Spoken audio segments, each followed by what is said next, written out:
അപ്പോൾ സംരംഭം തുടങ്ങാനായിട്ട് നമ്മളൊരു ഉറച്ച തീരുമാനം എടുത്തു കഴിഞ്ഞാൽ അടുത്തത് എന്താ വേണ്ടത്?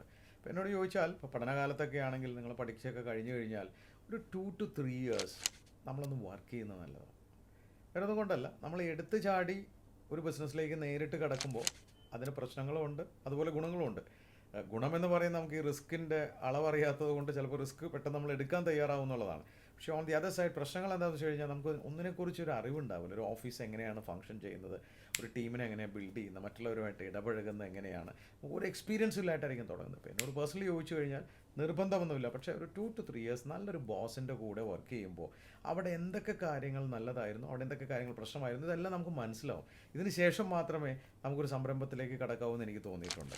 അപ്പോൾ സ്റ്റെപ്പ് നമ്പർ 2 എന്ന് പറയുന്നത് ഒരു 2 to 3 years എവിടെയെങ്കിലും ഒരു വർക്ക് എക്സ്പീരിയൻസ് ക്ഷമ കാണിക്കൂ. സംരംഭം നമ്മളിലേക്ക് എത്തും, അല്ലെങ്കിൽ നമ്മൾ സംരംഭത്തിലേക്ക് എത്തും എന്നുള്ള വിശ്വാസത്തോട് മുന്നോട്ട് പോവുക.